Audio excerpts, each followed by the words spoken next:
Seja muito bem-vindo ao Inovativos, espaço aberto na Band News FM para discutir inovação, para discutir empreendedorismo digital, para discutir as novas tecnologias e como isso impacta a nossa vida, sempre aos domingos, aqui na Band News FM no rádio e também no nosso canal no YouTube, Rádio Band News FM.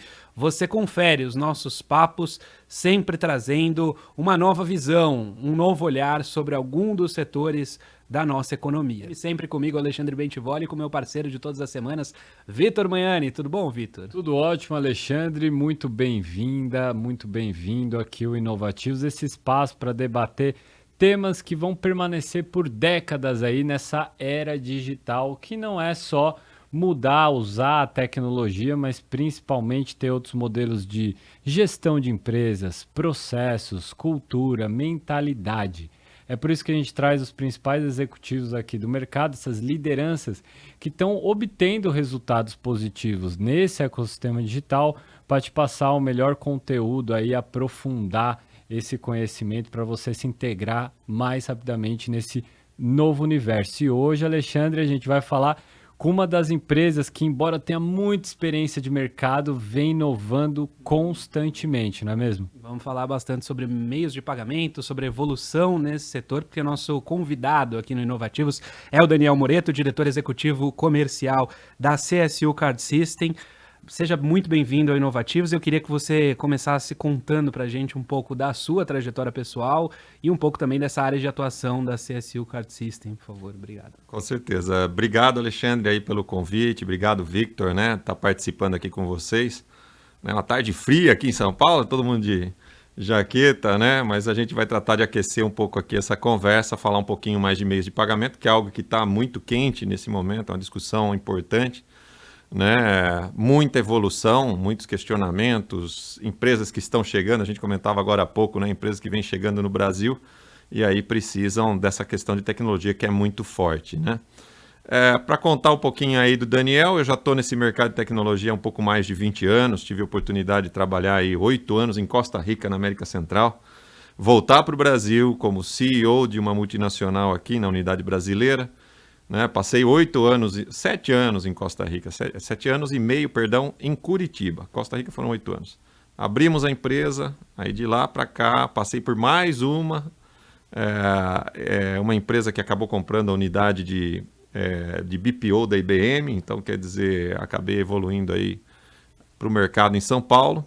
E agora eu estou na CSU, né? Nos últimos 3 anos e meio, e aí com muitos desafios, né? Tem bastante coisa para a gente falar, né? Eu posso dizer que de meio de pagamento, Banking as a Service, são grandes experiências que a gente tem, né? A CSU é uma empresa de 30 anos no mercado, se manter relevante nesse mercado é algo desafiador, eu diria, essa palavra que a gente mais utiliza, porque é uma briga constante, né? O desafio de hoje eram outros desafios 10 anos atrás.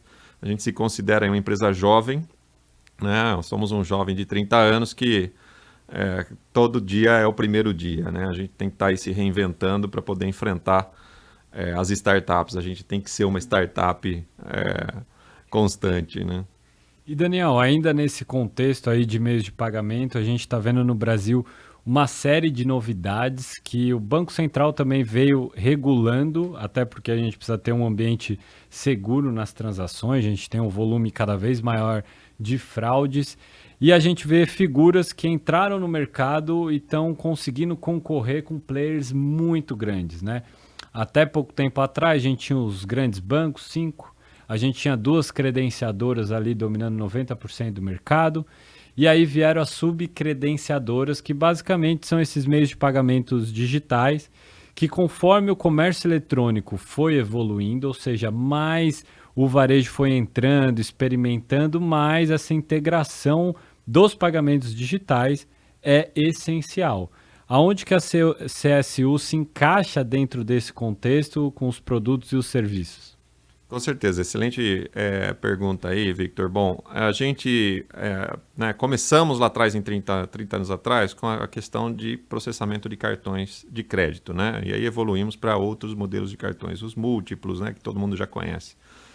Mas além disso, nos últimos 2 anos, nós colocamos no mercado uma unidade chamada Blue Sea Technology. E aí o que a gente faz, né? Você mencionou muito bem a questão do varejo, né? Antes, para você ter um banco, era uma questão muito complexa, né? Hoje, você colocar um banco digital no mercado através da CSU, hoje a gente tem a capacidade de colocar esse banco no ar em 60 dias. Aí muita gente pergunta, mas Daniel, eu vou ter um banco, o que tem esse banco, né? Você tem conta corrente, você tem já a possibilidade de fazer transferência Pix. A única coisa que você vai ter a sua marca, você vai ter o seu cartão, porque imagina só, já toda essa parte de conexão com bandeira, já tem todas as licenças ali preparadas, processos que, se você for fazer sozinho, vai demorar em torno de 1 ano e meio, 2 anos para conseguir toda a questão de licenças. Hoje você trafega e coloca um banco digital no ar em no máximo 60 dias, 90 dias, dependendo da jornada digital que você vai ter com o cliente, né, com os seus consumidores. Então a CSU já tem todo esse know-how e tem essa habilidade. Então a gente tem visto aí um movimento muito forte de fintechs, um movimento muito forte de empresas do varejo tradicional indo já para o mercado financeiro através de bancos digitais, né? E agora estão chegando as corretoras de criptomoedas. Então essas corretoras de criptomoedas hoje, você vai fazer as suas transações, né? Mas sempre tem aquele dinheiro que sobra na conta. E aquela conta muitas vezes não é uma conta corrente que você pode efetuar pagamentos, você pode pagar um boleto, você pode fazer um investimento em um CDB ou talvez em uma outra modalidade, você não pode contratar um seguro, né? Então o que acaba acontecendo com esse banco digital essa plataforma que nós oferecemos hoje, né, na tecnologia, você ter esse time to market muito mais rápido e já ter todo um marketplace montado. Então você já tem os seus parceiros ali, você já começa em 60 dias a operar. Imagina só, né? Então você não tem aquela questão, vou desenvolver, você vai trabalhar realmente na sua marca, no seu negócio, né? Então eu acredito que democratizou muito hoje a questão de tecnologia, você tendo parceiro adequado, obviamente você ganha velocidade, né? Então, porque a gente nunca sabe quais são os meios de pagamento que vão ter daqui, não sei, daqui 1 ano, daqui 1 ano e meio. Né? Muita gente brinca com a gente e fala assim, Daniel, poxa vida, a CSU vai morrer porque vocês processam cartão de crédito. Aí eu vou lá e começo a dar risada, né? Pois hoje já uma parte relevante de tudo que a gente faz na CSU é o processamento de Pix. Uhum. Então imagina só, nós somos simplesmente o habilitador, de um ponto de vista de tecnologia, esse meio, essa comunicação. Então, independente do meio que for existir, vai sempre existir uma fatura eletrônica, um acesso, uma jornada digital, e aí é onde a gente entra. Sim.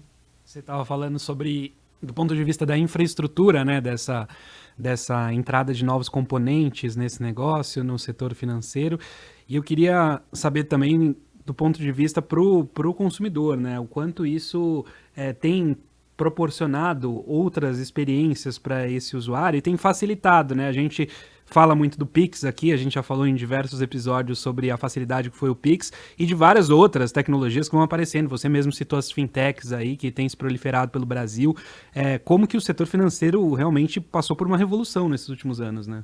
Não, com certeza, né? E a gente fala assim, eu tenho cartão de crédito, né? Que é bacana, você vê a questão da revolução. Tem o cartão de crédito, mas muita gente hoje já nem tem mais o cartão físico. Você chega ali, coloca o celular e já faz o seu pagamento, paga com o relógio, né? Eu às vezes até esqueço que eu tô sem carteira, sem nada e acabo pagando o relógio. Às vezes a gente sai para correr só com o relógio no pulso, né? Precisa comprar alguma coisa, né? Tá ali e resolve, né?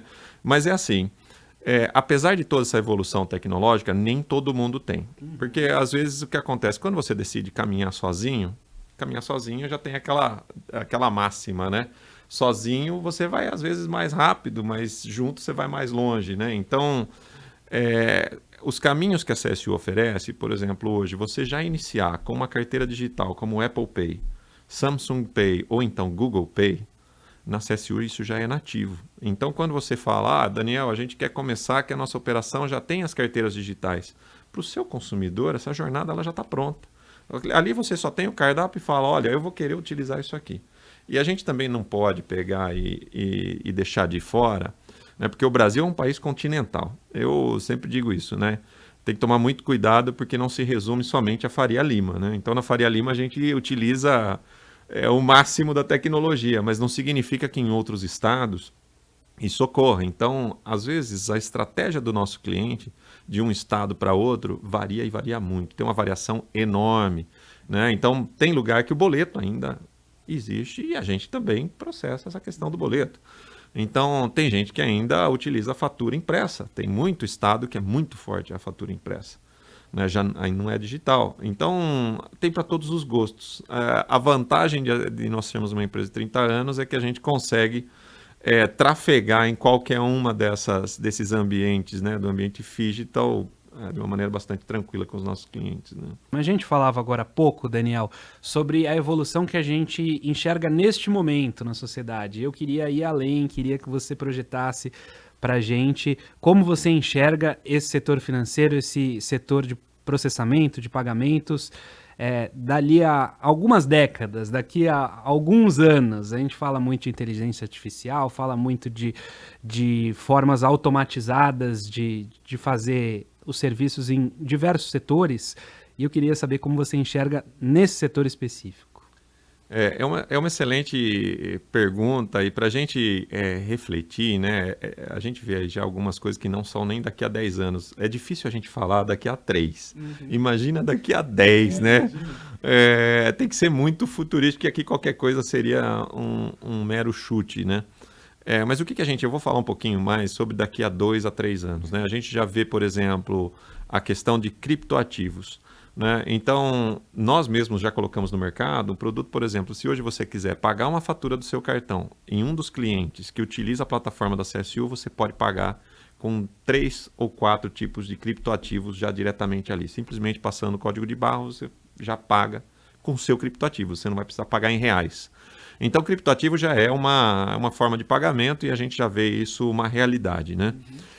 A gente vê uma convergência agora acontecendo para o metaverso. Então, clientes buscando na jornada de atendimento desse cliente, do seu relacionamento, já se falando muito de metaverso. Algumas empresas já têm investido, nós temos clientes que têm investido pesado nessa frente. Então, essa conversão de moedas do meio físico passando para o digital, né, e utilizando nos diferentes ambientes, eu diria, metaverso, na minha opinião, é uma questão é simplesmente mais um país, né? Do mesmo jeito que você faz aí as suas conversões quando você viaja para a Europa, ou viaja para os Estados Unidos, ou qualquer outro lugar no mundo, você também faz essa conversão quando você entra nesse ambiente do metaverso. Então, eu acho que cada vez mais vão ser digitais.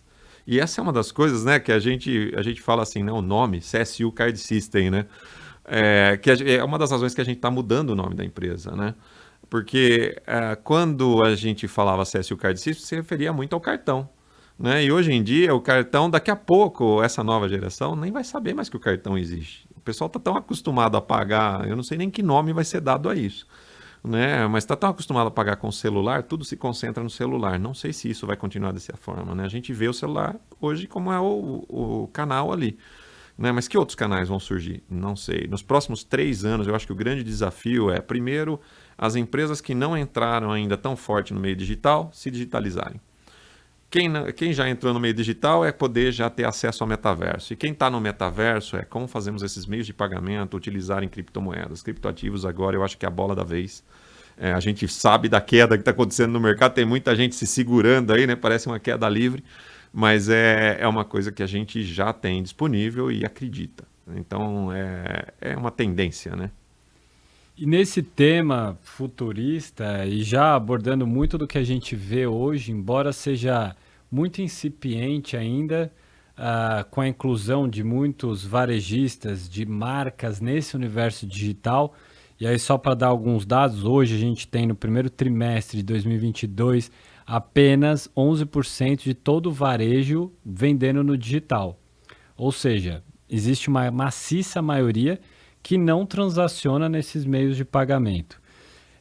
E o que já demonstra assim, um potencial enorme desse segmento, porque conforme o varejo vai avançando no digital, os meios de pagamento facilitando essa transação também, porque é um grande benefício ali para o próprio comerciante Seja o cara vendendo um produto ou vendendo um serviço. Se está no digital, vai ter que ter uma transação ali por um meio de pagamento digital também. Porque se não houver e for muito difícil, ele pode até perder compra, né? Por exemplo, aquela história do cara clicar para fechar a transação e ir para uma outra tela e na outra tela preencher um novo cadastro naquele meio de pagamento é o tempo suficiente para perder cliente, né?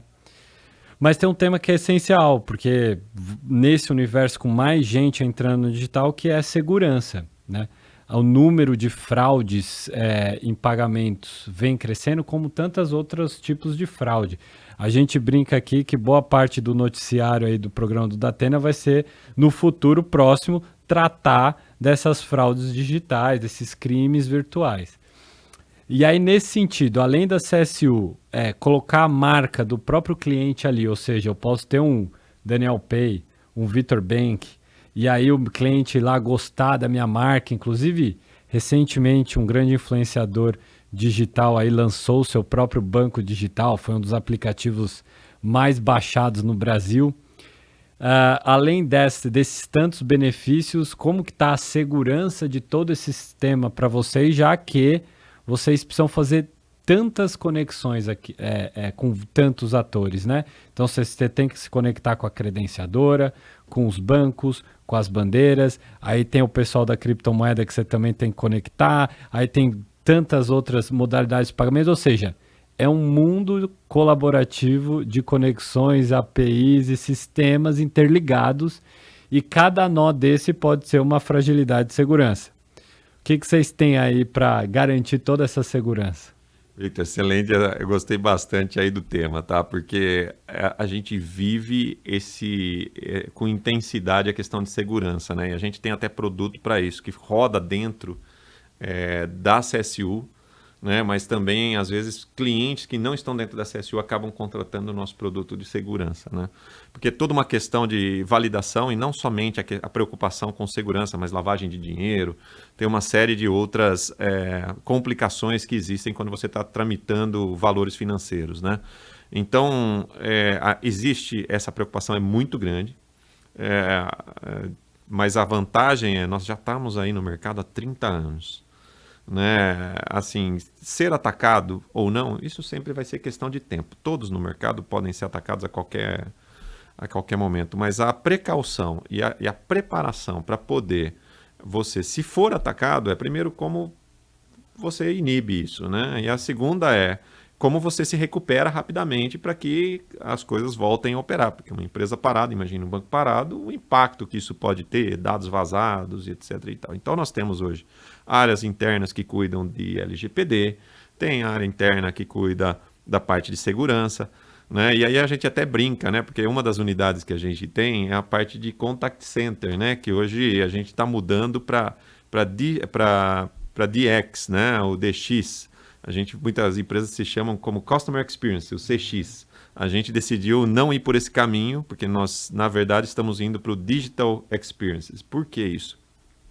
Porque a gente trata muito transacional, onde que a gente vê a questão de risco, né? Precisa ter aí uma questão de, primeiro, é a oportunidade. No segundo, a gente sempre diz que precisa ter um humano ali. E o terceiro é a necessidade, né? Então, para que existam essas condições, a nossa preocupação, se você for perguntar assim, Daniel, olha, onde vocês se preocupam mais hoje?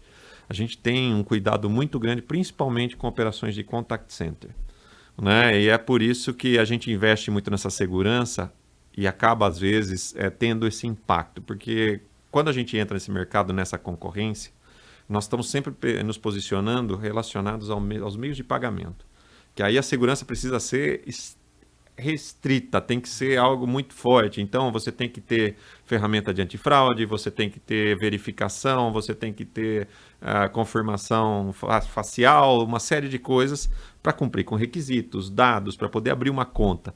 Mas a preocupação maior nossa é o que a gente leva hoje como um cliente de contact center, né, para a nossa unidade de DX, né? A gente tem que tomar muito cuidado. A primeira coisa hoje nós não atendemos clientes do mercado de contact center que não tenham o processamento do banco com a gente. Né? E aí muita gente vai falar assim, mas Daniel, por que isso não acontece dessa forma? É muito simples, a gente não tem controle sobre a jornada do consumidor e onde podem estar essas falhas. Então não adianta de nada a gente estar investindo, ter ferramenta e etc. Se chega até um certo ponto, depois a gente não tem mais esse controle. Pode soar até um pouco radical, né? E até caro muitas vezes, porque a gente às vezes tem alguns negócios que a gente não consegue participar hoje, principalmente nessa frente de negócios, porque nós temos operações muito rígidas na questão de segurança. E a nossa preocupação os maiores ataques sempre ocorreram, do que a gente tem estudado, de falhas na operação e sempre tiveram seres humanos envolvidos. Dificilmente, quando você tem o sistema dificilmente ele é derrubado, ele é atacado muitas vezes, etc. e tal. Tem os seus ataques, mas 90% tem o ser humano envolvido ali. Então a gente tem que tomar um cuidado tremendo com processos, com a parte de segurança e a tecnologia para identificar isso antes, né? Quando tem algum comportamento, né? E o brasileiro é criativo, né? A gente tem que admitir isso, né? A gente tem uma criatividade para tudo, pro bem e pro mal, né? Daniel, vamos falar de um tema que está no radar de muita gente e não é segredo para ninguém, todo mundo está percebendo isso no dia a dia, que o Banco Central está de fato avançando com uma agenda aí de competitividade, sem perder essa atenção de segurança que é tão fundamental para a gente, né? Isso vem desde 2017, onde você passa a ter esses meios de pagamento digitais agora no ambiente seguro de transação, conectados a uma câmara interbancária de pagamentos, e aí a gente vê outras modalidades vindo, né? Peer-to-peer lending, sociedade de crédito e tantas outras coisas, né? Mas aí a gente tem a possibilidade de, se bem estruturado, de utilizar o Open Finance, que já teve o nome de Open Bank, agora é mais abrangente ainda, onde a gente vai ter um banco de dados autorizado por você, consumidor, autorizando a destinação dos seus dados para esse grande repositório, onde as empresas poderão utilizar aqueles dados para a construção de novos produtos e serviços. Que fase que a gente está hoje? A gente está numa fase onde a gente está discutindo com todos os atores, e aí envolvem desde os principais bancos até as fintechs nascentes, pequenininhas, que estão crescendo agora, esse modelo de governança, porque precisa ter uma governança, quem toma conta do quê, e você equilibrar essa balança muito bem para não ter privilégio para um, para outro, enfim. Ainda é uma grande discussão, a gente esperava que isso tivesse sido colocado em prática mais rápido, mas estamos avançando. Qual é o potencial que você enxerga desse Open Finance do ponto de vista prático, principalmente para quem está nos ouvindo aqui, nos assistindo aqui nos canais da Band News FM? O que eu vejo hoje, Victor, é uma grande oportunidade, né?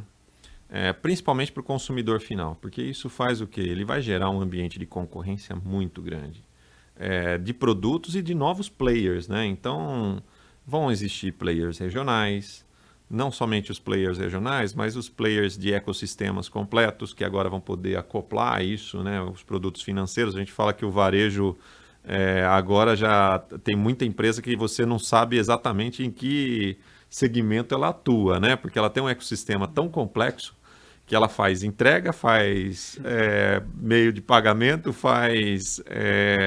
tem o e-commerce, tem o marketplace de criptomoeda, tudo no mesmo lugar, né? Então, eu acredito muito que vai evoluir essa questão as empresas devem evoluir para um ecossistema mais completo. A oportunidade do Open Banking é que isso gere novos produtos e sempre quem vai sair ganhando é o consumidor final. Porque vão surgir novos players, né? Então, entraram alguns players no mercado que foram aqueles para iniciar esse movimento, né? Criar novas soluções e até, eu acho que auxiliou o Banco Central nessa agenda mais open, né? Então, hoje a gente tem o Open Banking, a gente já se fala de Open Insurance, já tem uma série de aberturas, né? E tem também o Open Delivery, que está aí bastante em evidência agora nos últimos momentos. Então, quer dizer, eu acho que os dados onde a gente vai ter que trabalhar e onde vão surgir os novos produtos, né? Como trabalhar esses dados? Então, daí é onde vai surgir. Fica muito melhor para o consumidor, com certeza. Né? Mas sempre também tem aquela questão, né? Se o consumidor vai liberar ou não esses dados, né? Porque hoje você tem essa escolha também. O Open Banking não é tão open assim. Ele é open se você autorizar. Né? Você já não... Então, quer dizer, se você não autorizar e quiser ainda, né, se manter aí no anonimato com os seus dados, isso também não é um problema. Então, é uma opção. Eu acho que o que eu acredito muito é dar essa opção, né? Essa liberdade para o consumidor. Eu quero receber uma oferta de um produto novo porque eu tenho um excelente score de pagamento, porque esses dados estão disponíveis aqui, como que é meu comportamento. Quero ser abordado. Pode fazer sentido para você. Para outras pessoas, talvez não. Mas desde que isso seja adotado, eu acredito que é natural, porque hoje a gente faz isso nas mídias sociais. Quanta gente não tira muita foto e fica postando? Eu sou um deles, tá? Então, com as postagens. Então, os dados, às vezes, tem que ver para cada indivíduo o que tanto é relevante abrir ou não abrir. Mas, no final das contas, vai gerar uma concorrência muito maior. Os dados estão disponíveis, vai dar para você saber qual que é a população de tal lugar que tem esse comportamento, onde você vai investir mais. Então eu acredito muito que vão surgir aí os próximos 3 a 4 anos, devem haver grandes mudanças e novos players, marcas que hoje não existem, serão criadas em breve, né? Então você enxerga um horizonte então positivo, não só nessa questão do Open Finance, quanto nessa questão de novas entradas de empresas nesse mercado para aumentar a competitividade. Também queria falar sobre a questão aqui que você tratava um pouco mais cedo no nosso papo, sobre a infraestrutura do Brasil, né? Porque a gente tem um país muito desigual, um país com etapas completamente diferentes de tecnologia, e isso se reflete também no setor financeiro. E a gente ainda vive uma situação de uma população muito desbancarizada, uma população que, como você disse, ainda trabalhando muito com os boletos e tal. E você enxerga, então, um horizonte de uma aceleração muito grande de agilidade, assim, nesse setor? Eu acredito muito nisso, né? Que vai ter e vão gerar aí novas, não somente tecnologias, né? Mas produtos. Vai existir uma evolução. Isso com certeza, né? Algumas localidades mais rapidamente que outras, né? E é natural. Né? Eu estava esses dias no interior de São Paulo e no próprio interior de São Paulo ainda o cheque é muito utilizado, né? Quem lembra do cheque? Tem gente que nem conhece o que é um cheque. Se eu perguntar para o meu filho, ele não sabe o que é um cheque. Mas eu achei muito interessante que tem empresas que ainda trabalham na antecipação do cheque. Né? E aí a gente fala assim, poxa vida, Daniel, vai desaparecer? Olha, nem o vinil não desapareceu ainda. Então, vai continuar talvez existindo meios de pagamento, mas como que a empresa escolhe a sua estratégia, né, para determinada região, para aquele determinado comportamento, para aquele determinado público e monta aquilo para atender aquele segmento, né? Porque cada região, o Brasil é continental, né? Eu sempre digo isso, tem uma necessidade diferente. Mas eu acho que o mais importante é um grande percentual do Brasil, e o Brasil muita gente pode não acreditar, mas é muito mais evoluído do que outros países do ponto de vista de tecnologia, né? A gente falava com um cliente nosso que está vindo dos Estados Unidos para cá, e quando a gente começou a falar de isso aqui no aplicativo você consegue desabilitar se você quer pagamento por aproximação ou não, você pode dar isso direto na palma da mão para o seu cliente, para ele escolher o limite que ele quer pagar na aproximação e isso e aquilo. Falou assim, nossa, mas tem tudo isso no Brasil? Né? E o pessoal se surpreende e fala, no Brasil a gente tem esse tipo de coisa, a gente dá muito mais abertura para que isso seja feito. Então eu acho que o Open Banking vem para dar essa oportunidade e acelerar. Né? A gente mais e mais deve... eu gosto muito da evolução que o Banco Central, a agenda do Banco Central é muito positiva. Eu vejo sempre muito positivo isso. Né? A gente tem, obviamente, aí as questões de segurança, aumentaram as questões de segurança com o Pix, né? Quem não ouviu falar, pelo menos em São Paulo, questões de roubo de celular, quem não teve um amigo que teve o celular roubado, teve as contas acessadas, etc. e tal. Tudo isso existe? Existe, mas eu diria que é marginal comparado com os benefícios que a gente vai ter pela frente. Vão ter desafios? Vão, mas eu acredito que no Brasil a gente vai saber se reinventar com isso. E não precisa ir nem muito longe. Você citou cheque, poderia citar nota promissória, duplicata, virou peça de museu. Eu acredito que não vai vender isso na lojinha como vinil, como você citou, porque o vinil tem colecionadores, né, que gostam do vinil. Eu tenho ainda. Mas de fato é um ambiente que vai ser, inclusive, mais sustentável, né? Porque era uma quantidade de papel enorme. Fora também a questão dos cartões, que vocês emitem os cartões também, mas que caminha para um sentido cada vez mais digital, onde a gente mesmo é nossa própria autenticação, né? No final do dia vai ser o nosso rosto, a nossa digital, a íris, enfim, várias outras modalidades para ficar sem fricção esse pagamento, ficar mais fluido, né? Agora, para a gente fechar aqui o nosso papo, Daniel, conta para a gente, assim, qual é o passo a passo de alguma empresa que está nos assistindo, seja ela pequena, média ou grande, ou mesmo uma pessoa física, que tem tantas pessoas, talvez, numa rede social, como a gente viu o Carlinhos Maia aí lançando o seu próprio banco aí sendo um sucesso, e isso pode ser um grande negócio para muita gente, diga-se de passagem.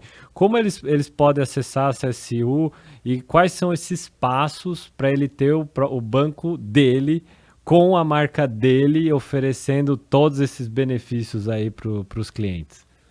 Eu gostei bastante aí do tema do Carlinhos Maia, né? A gente sempre fala, né, o que é que precisa. Hoje todo mundo pode ser um banco, todo mundo pode ter, desde que.